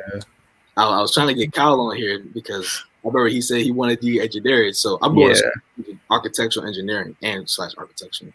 So I'm not sure what's going to be my minor yet, but probably my architecture. But I'm still working on my skills, working on my craft, and so my why, I seriously like, and this definitely seems like a distant dream, but this really been bothering me whenever you go throughout like Baltimore in general, where you see these gentrified areas within the city. Like you see like, man, you see all different types of neighborhoods and communities being like just look horrible. Like they just been unkempt for years. And then the main people that's buying it up is Jewish developers, or just even investors, angel investors or whatever. And I seriously, it's not that I don't like that. I mean, they can do whatever they want to do, but it's just the fact that we don't see enough of Black people investing into the city. I mean, I've talked to Mark Whitten before. You know who Mark Whitten is, right? He's a wholesale. Well, he does wholesaling in real estate. So basically, it's like contract assignment. You know what contract assignment is, right? Mm-hmm. Yeah. So he does that within the city. So that's the only prominent figure that I know who at least does that. But for me, I know I want to be a real estate developer and actually develop plots of land within the city. I'm tired of going throughout Baltimore City, especially once you hit Sandtown, Winchester. That's all run down. You see abandoned homes, like you see all that's boarded up. That just doesn't even look good whatsoever. And what we were saying together, or we were saying earlier, like it's not a stable lifestyle for a lot of children to be growing up in them homes whatsoever. Like you growing up in these environments and it's just unkempt, it's dirty. It's like you got rats, roaches, and they all like termites. I mean, we had the president of the United States sit there and say we was the rat infested. Like the president of the United States was saying that, even though it was disrespect shot to I was just saying. It was shots fired, but at the same time, we can say that as disrespect. But at the same time, when we go throughout the city and you see them big old rats that would just be running across the street, you'd be like, "Yo, what is this?" It'd be like we really look like New York, and so we definitely need to change that. Like there seriously needs to be a change in the city. There needs to be somebody that's willing to step up to the plate, and I'm saying that I definitely want to take a chance at that. You know, I want to be the one to to go up and make new land, make new and better communities for people to live in, especially Black people, because we don't have that. The government is sitting there offering opportunities in the counties. Like I grew up in a gentrified area in a county. I grew up in Reynoldstown, and everybody that's around me, Section 8 housing and apartments. And then the government saying this is almost like a better opportunity, but no, you're setting people up from the ghetto who had nothing, and then giving the same, inciting them to do the same exact thing in the county. So basically, now the county is going to be the reverse with the city. They're trying to redevelop the city and gentrify, make it look like Washington D.C., which is not bad. But where are the Black people going to be? We're going to be depressed and outside of the city, outside of the economy. We're going to be far outside of that. We're going to be 30, 40 minutes away from that. And we can't have that whatsoever. And so that's my driving factor. And that's why I have drawings and designs in my computer, of me, suburban housing. I'm doing a project right now with tiny housing, just doing all different types of crazy projects, like just weird, just in all different types of avenues. And so I really want to do this. You will do it. Thank you. Oh yeah, and that's just to answer your why of That's your why. I like that. That's why I'm working so hard, 17 hours and count. Like, this is what I need to do. Like, that's why I'm so adamant about like getting my work on time. Like, I really need to get my work in. I Like, see it. yeah. So we definitely need it. You see these black areas under my eyes is for real. Yeah. Stressed out. But hey, I got to do it to try to get to my goal, because there's a lot of people that's out there who want the same outcome, but not willing to do the work to get to that place. Everybody wants to get straight A's and they want to be rich or famous or whatever. But what are you doing to get there? And then the same people who's going to be sitting there saying that they want to get there, they're not doing the work whatsoever, but they're the biggest criticizers. They always be the ones criticizing other people about their work. But what are they doing? The peanut gallery. Absolutely. That's literally what it is. Absolutely nothing. And like what y'all was saying earlier, I had to separate myself from those people. I had to cut off so many people where I realized, like, I had to be around people where I feel as though that they're the same people that's willing to do, not want to do. Yes. I'll be fine if you say you want to be a plumber and you like, what plumber's job anyway? But if you say you want to be a plumber and that's not an idealistic job, at least for people our age, it's like people don't shy away from that. Yeah. You say you want to be a plumber, right? And you actually going out and doing that job, I admire you. I would be friends with you. If you say you want to be a rapper or whatever, when are you in the studio? When are you writing lyrics? What are you, I don't know, you producing beats? When are you engineer? Whatever. Right. None of that. You want a flashy lifestyle, but you're not willing to get there to do that. And I'm one of the people that's willing to really put in that work and really go out and do it. So yeah. And I don't know why my little brother was just yelling right there. Did y'all hear that? Nah, I love it. Oh no, it was like faint, but it was like faint. But I wouldn't. Yeah, I was gonna say. I hope it wasn't too loud because this might be picking up on a lot of sounds. Nah, you good. Yeah. Hey, Jay, that was a great answer. Great why. Amazing answer. Amazing. All right. Camille, you want to give us your why? Yeah. Well, career-wise, I do want to be a lawyer. I don't know what type of law because there's so many. Law is so broad because you can't do anything without the law. So I think that's like kind of really interesting, and there's so many different avenues with that. But I do know that I want to be part of the solution because the legal system is honestly just terrible. But it's easier to judge from the outside in. But at least if I'm in it, I can change it from the inside out. Definitely. So that's my mindset, and that's what I want to do career-wise. But beyond that, I kind of touched on that before, but honestly, just keeping up with helping people. And I would say the biggest thing I can get back to my community is actually like talking to the youth and inspiring them and keeping up with like mentorship programs, because that's how you keep this cycle going. And you have to not forgetting where I came from and everything, and going back to these schools and talking to students and telling them that, you can be anything that you want to be. You do have to put in that hard work, but it is possible. And I want to continue being that example. And no matter how far I get with how many degrees, how much money I make, I will always come back to the community aspect of it and giving back to the youth and inspiring them. And I think that is my why, to keep wanting to be, if I keep trying to do like my best and be my best, I can be a great example for someone, a role model for someone who not only like looks like them, but like I can be a role model for people who don't have a role model.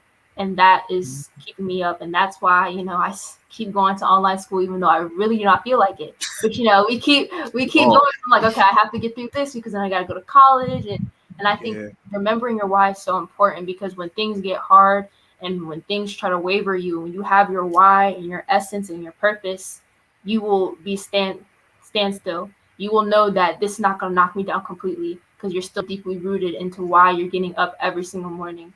And that's what I'm striving for, is to keep having this as my why, because I know that I'm going to deal with a lot, and I'm probably going to feel lazy. We're going to have all those moments, but hopefully my why keeps me going. And yeah. Amen. Amazing answer. Honestly. Amazing. UW just asked. He just asked off topic. Is there really a feeling of wanting to return to the motherland among Black Americans, or is that a misconception? Most of them want to. Believe it or not, most of them want to. I I was know I gonna say, want I to. feel like it varies, but I feel like most people would definitely want to. Yeah. Yeah, I definitely want to. Yeah. My step grandfather's family is from Nigeria, and I've always been wanting to go to Nigeria, go to Lagos. That's where they're from. I definitely want to go. Shoot, Yeah. I know they be partying. Hey, everything. Hey, I hope they don't. I hope they don't treat me like how they treated me in Jamaica. Oh. Oh, She, oh man. Well, I'm light skinned. I'm like a white light skin. So, you know, they see me, they already know he's not, you know, from here. And if they hear my voice, they definitely know American. yeah. American. They don't care about me, nothing like that. They just care about money. They'll shoot. I had this lady. She tried to. She was saying like, "I gave you this bag." And I think I still have a different bag that she sold me, but she tried to sell me a bag for like I don't even remember, like $20 or something like that. I'm like, what? Like it was a handsome bag. It was a nice bag, but I had to bargain. Like my mom had to bargain with her. $5. That's terrible. Yeah. She had to talk to my grandmother. Hey, my grandmother set her straight. That's different. That's a different story time. That's a whole different story. Our friend been asking some good questions though from South Definitely. Africa. What's name? I just wanted to say I definitely want to go there because I remember in like what was this 4th or 5th grade we had to do like a project, or I think it was 3rd. Like we had to do like a project of like where our ancestors came from, and my grandmother's parents and what's the name? My grandmother's parents we did some research and we found they came from the Ivory Coast. So it's like since then I've been like interested in it. Like I was like, all right, this would definitely be all right. It looks like an interesting place, and it's like I definitely want to go there and like see like like stuff like where my grandparents were living. I know times have changed obviously, but just like see like where they were living in, like the area and stuff, and just to see like where they came from. Because I want it's not that I just want to go to Africa. I want to travel the world, so I want to see every aspect. So like Africa, Greece, Japan, like all that. I want to see everything. Yeah, I just want to understand the culture more. I'm like, that's what I want to. I want to see that kind of culture, and I don't really know where my ancestors are from, because that's a whole other issue in America. But because my family is basically, there's just, you can go back really far. You have to go back to like almost slavery to really find like African. So I would like to know what that side of me is like. So. And Kyle, with that question, where are your ancestors from? I'm not gonna lie, that definitely hits different because at least for my grandfather's side of the family, and they're from North Carolina, Wake Forest, and in North Carolina, it was like some type of law that it was. I think it was illegal to give slaves a last name, but it was something like that, and you would be named like Slave John, Slave Solomon, Slave Moses, whatever. Yeah, all them biblical names. Right, and it would be all like you could basically snatch up whoever people. Native Americans were involved too. So really, with all the people that was on this, I guess this plantation that we're assuming, we're still trying to find this out because on their last name is Griffin, which is the slave owners last name or whatever. That's what they had to do right after they were released. And of course, we already know about the wandering, and they had to keep their slave masters' names just so that they can kind of identify with who their family members might be. Yeah. So we had all that, but that side of the family, we have no idea where they're from, honestly. Even on my Jamaican side, we don't know anything past Jamaica. We don't know where. We just know potentially West Africa. we don't know if we could be Kenyan. For all we know, something crazy, but they just didn't document that, and I seriously hate, when especially schools like ask that question about where are your ancestors from, Mm-hmm. and it's like, yeah, the white kids can say that because they can easily say they're from Ireland, they're Norway, they're Norwegian, they're Germany, all that, like Czechoslovakia. I don't know. They have an identity. We in America, Right. we are mutts. Yeah. We don't have an identity.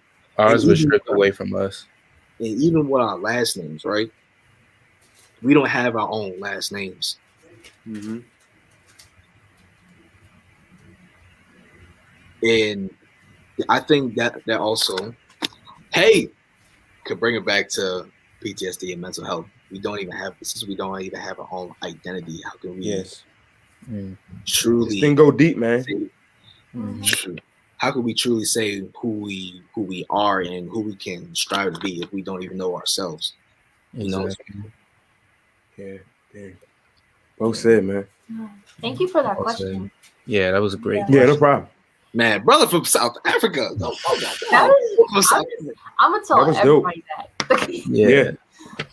It's like when I get people that follow me, and I'm like, oh, I can't even pronounce this country. So it definitely feels cool. Like somebody from another whole side of the country can believe in my message. So that's dope.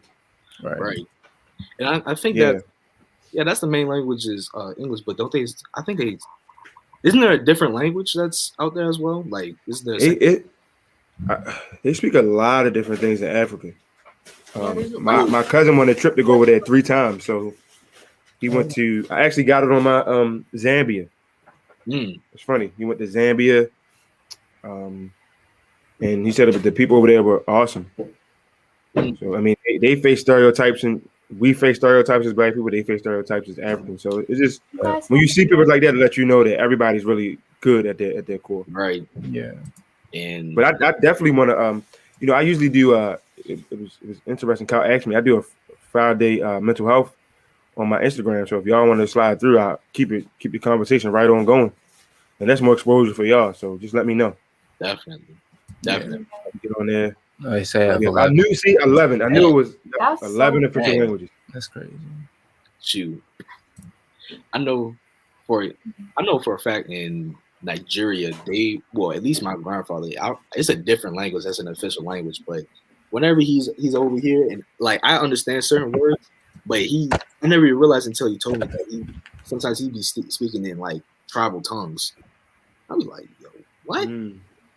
It's like in Africa, so different. Whereas though it's like I don't even know how to say it. It's kind of like what's a language that's kind of like definitely not English. Kind of like Mandarin. Just a little bit. Whereas though it's kind of like almost universally known. Oh, Latin. Perfect. Latin's almost universally known. Different language. Oh, you know what I'm saying? Like the root words. Yeah. Where like root not necessarily like Spanish, like I feel like Spanish does like there's certain words that Spanish can derive from Latin words, and that's the same thing with Italian and certain that's over there. Really cool. What in the Mesopotamian area? But what are we? Yeah. So yeah, there's a whole bunch of different stuff. But man, we're not even on topic. Oh, Kyle, we're still waiting on your why. Oh yeah, what's your why? Oh yeah. All right. Hey. Oh. Yeah, we're gonna end it off here. So my why is just I want to give back to other people. Like I grew up, I'm a caring person. Like I care about a lot of people, and I always like to give back to others. Like if I see somebody on like a homeless person on the street, I always go out my way. I'll be like, oh, do we have I'll look for anything in the car. If we don't, then it's like. And then it's like I feel bad because it's like I want to do my whatever I can to help them out, like that's why it'll even be times like if I'm going to the store and I'll see somebody, I'll just be like I'm about to go in the store. Did you want anything? And I'll just go by and like get them a little bag, like some food, some water, and I'm just like I'm naturally care about people, so that's why I want to make it big in my career, because especially in journalism, just because growing up I played football. And when I was younger, when we all kids and we play a sport, where I was like, oh, we gotta go to the NFL, I might go to the NBA, stuff like that. If I did not, I'm gonna be honest, I didn't put in the work. I wasn't working out. I was underweight, and it was just like I didn't even play in high school. I wasn't even gonna make it in high school, and that's when it was just like my father we talked about it, and that's when we settled for me to be the manager at the school. And so that I got to record the film. And then for my freshman, or plus like going into high school, I was always talking about sports. Like I knew everything that was going on, and kids were like, "Oh, Kyle's about to be he's about to be a manager or something, like a NFL manager or something like that." And I was just looking at it funny because it's like, yeah, I like sports, but I'm gonna be at that time. I was like, I'm gonna be an engineer. Then when I got to St. Joe, and like I took a journalism class, so like I got into podcasting and writing and stuff, I was like, this is what I want to do. Like this is my passion. Yeah. So I'm working on doing that. I'm putting in the work for that. Like I remember this year, some kids I knew last year were taking grammar usage, and I was like, I'm gonna take that so that can help me out with my journalism. And the kids was like, don't take it, like it's hard or something. And I was just like, well, if I want to get there, this is a class that's gonna help me in my career. So if I want to get there, I'm gonna have to, I should take that class. Like Jalen right now, he taking calculus. I know he probably don't like it, but it's gonna help him in his career. Calc and accounting at the same time. Ooh, that's rough. Accounting. You really are a soldier. Yeah, you're a soldier. You built different. Yeah. Very much so. If that's what you want to do, if that's your career, you got to do that. You have to do it. Yeah. Ooh. Like my father, he always says this, and it sticks with me so much. He always says, do what you need to do now so that you can do what you want to do later in life. So I just sit there. So like I'm doing the stuff I want to do. That's why. Oh. Is he frozen? Oh, you're frozen. Oh, you broke it up a little bit. Y'all can meme him. Dang, that's. I guess he said, "Look, he gonna say his piece and go." How we gonna top that, Kyle? Hey, this screenshot already. Yeah, you did? Yep, screenshot it already. I'm on my laptop. I think we should text him that his video is frozen. Oh man, he's gonna be so bad. Yeah. Oh, please don't end the meeting though. We gotta say wait. No, he's the host, right? So he's the host. He man. left. But we're still live, so thank you guys for coming to the show. Yeah, this is I forgot that you can live stream on YouTube, so I'm definitely going to have to. But like I said, I usually do this on Friday on my Instagram live. So if y'all want to just a debrief or quick little chat, I do mental health check-ins. So I might bring a student up and they be like, "Oh, I had a rough Friday, had a rough week," and I'm But I think this is like I just met Camille and Jay, and I think I followed y'all. So definitely, we'll definitely be in contact. I think because he's the host. Hello? Oh, Kyle, you're back. Yeah, my internet was acting up. Yeah, you mean down. You mean. That was okay. Can y'all hear me? Man, like you said. Oh, you're frozen again. You want to work now? I don't know why my internet is acting. Yeah, I think we might have to just end it. Yeah. And yay, thank you from South Africa. Be on the lookout. We got my man. You want to say Rose or Rose? That was our buddy from Locker Room. Hey. And Miss and Grandma. Yes, Miss Brenda. Yeah. Shout out to Grandma for checking in with us. Can y'all hear me? Can y'all see me? Yeah. I can hear you. Yep, we can hear you. Yeah, but we can't really see you. I think you might have to end the live so you could fix the camera. Yeah. Well, yeah, shout out to everybody else who we didn't pick up on, who was in here, who ended up watching. Yeah, for real. Everybody. Appreciate everybody. My man's Brandon came in here. Hold up. Oh, I did say Brandon. Yeah, shout out to Brandon. Oh man, how's on? So I'm not sure exactly if he's I gonna think, end it. yeah, because he's the host, so we can't really end the live. So you want me to FaceTime him? So this gonna be a little weird one. So I'm not sure we need. Expect the unexpected. Yeah, you gotta get that. Man, I definitely do appreciate this talk because I definitely Yeah, it was needed needed, man, for real. that. Yeah, I definitely needed Yes, that. it needs to be talked about more. Man, I ain't gonna lie. I kind of went deep in the beginning. I was like, man, I need to hold back a little bit. Oh, you did good. Man, Yeah. Thank you to everyone who watched. Stay tuned for the next one. Whenever that will be. Yeah, I'm gonna definitely have to. Yeah, and thank you Know again what's for going. helping us with this segment and being Yeah, patient. no, thank y'all. That's what I say. I'm always about, as they say, networking. So networking. it's It's not important. what you know, it's who you know. That's what my parents have That's all I always say. taught me. You be Oh, surprised who you know. Be surprised who you're Hello? talking to. yep, we on. Yes. Oh, there Yep, we go. yep. Y'all Gotta can end. hear? Yep, we can hear you. Come on, we gotta I get don't know this. what happened. Yeah, before you Yeah, get freeze that. again. Yeah. So, We see. all right.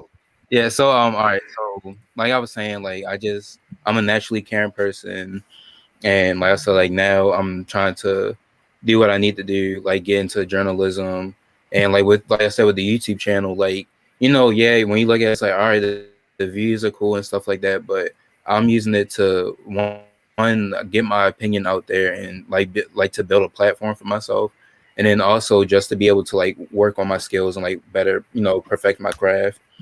And then once I got in the podcast, and that's how like I made this show. And like now I want this to be like an area where people can come on here, we can be real with each other like we just were, and just have like that authentic conversation.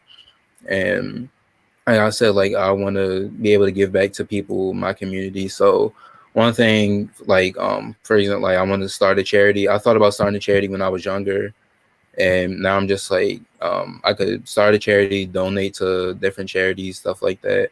Like I want to be able, like, so money isn't the reason, but it's like I want the money. Obviously everybody wants money, but I'm not doing it for the meal. I want to have the money so I can give that money back to other people, so I can like donate to people, or like, and become that role model for other people. Yeah, Definitely. that's my Yeah, why. So. Hey, I'm with that's you on that. why. Hey, that was great. So make sure y'all hold each other accountable to that. All right, well, dude. Definitely. Hey, All right. So I guess that's going to do it for this episode. Wayne, thank you for coming on. Thank you for taking the time out Thank to be a y'all. guest. thank you. Appreciate y'all for real. This was dope. Hey, Yeah, definitely needed your words of wisdom. Yeah, like I definitely. said, if y'all want to continue to, like I said, I do this on Friday. So if y'all want to hop on over on Instagram, All right. just let me know. Because I'm about to, as soon as we sign off, I'm gonna get ready and but y'all be my featured guest for the day. But I definitely appreciate this for real. Y'all keep doing what y'all doing. No problem. Thank Y'all you. definitely got better today. Yeah. We have Got 3 of better. Baltimore's up and coming, sitting down with one of Baltimore's finest. I appreciate that, man. Come in with the next Stephen A. Or no, the first Kyle, first Jalen, Yep. and the next Miss Esquire Camille. So Definitely. big things. Yeah. So, oh yeah. So UWUX, what's your Insta? So I was just gonna ask you, Wayne, if you want to plug your stuff real quick. Oh my! If you can, I can't type it in like my UW can. My Instagram is KING_OTAY. It's my grandfather's middle name and my middle name put together. So he was Wayne King Cole and I'm Wayne Ote Cole. So the kind of he passed away, but to honor him, I made our middle names my username just so I get just reminded who I'm doing it for, and that's my papa. So I just wanted to be clever and try to treat myself like a king, hold myself like a king, right? And treat everybody like royalty. So that's why that's the name where it comes from, right? Gotcha. But yeah, I do a lot of mental health on my page, man, and I'm big on mental health and I'm big on sports. So you can check me out. I'll definitely follow you back. Right. All right. That's a bet. Don't forget his podcast. Everybody is a celebrity. So Yeah. it's a great podcast. I got Thank two. you. Thank you. Yeah. You said you had two. Everybody's Yeah, a too. Everybody is a celebrity in the sports counselor. sports Yeah. counselor. All right. So Cool. I'm gonna start trickling those episodes out. I just don't want to flood everybody. I want to let it marinate. Right. Mhm. All right. Cool. But you don't want to sad. You want to do it to where they like, oh man, I need the next episode. I'm like, oh okay, upload. Right. You know, you want to be like, oh man, he posted it again. You like, yo, hey, where's it at? Where's it at? That's how you know you. So I definitely appreciate those words, Kyle. No Right. problem. Definitely. Camille, you have a YouTube channel. You want to plug that real quick? Yes, Life with Camille, and I'm almost to 100 subscribers. I saw that. Yeah. What? Yeah. Yeah, I so saw that. you know, I only need Yes. some Turn more. up your So show. yeah, Kids. it's just Life sir. with Camille. Yeah. Hey. Definitely. Yeah. What's up? Jalen got one in the works. We already saw. We saw the work he putting in. Hey. Yeah, I y'all see. saw Yeah, that- Y'all saw You that see big it? old box. You see that big Yeah. old box right here. You're Definitely. welcome. Yeah. I No made the problem. channel. Yeah. I made the channel, so I just got to upload the content. I'm gonna come out hot, Yes, sir. We waiting on it. Waiting on it. Yes. and I can have y'all on mine. I can have y'all live on mine. Like, oh snap! Yep. It's That's only what's up. right. The Thank first you. live podcast got to have y'all on. It's only right. Man, we And thank then, you for being on here, man. Yeah, thank Yeah. you. All right. Thank you, UWU. We made the podcast for people like you, like just have a space to be comfortable, space to relate to people. Mhm. So That's what I'm about, Yeah. man. For the people. Yeah. You know that, Kyle. Definitely. yeah, of course. For the definitely. people, man. All right. And then also, I got my YouTube channel, KLA Sports. We getting close to 200. We at 173 right now. So honestly, I got a video I'm working on a video today because the Eagles traded back in the draft. So I don't know. I got some mixed emotions about that. Y'all going to see. Y'all going to see. Yeah, I'm checking. Yeah, Yeah. But all right, that's gonna do it for this podcast. Wayne, thank you again for coming onto the show. thank you, man. It's an honor. All right, that's gonna do it for this episode. Don't forget to like, comment, subscribe. Check out Everybody is a Celebrity, Sports Counselor, Life with Camille, KLA Sports, Jalen. Keep an eye out for Jalen when he comes out. Yeah. And that's gonna do it. Hope you guys enjoyed this episode. Talk to you guys next time. Peace. I'm gonna definitely run this back. Definitely.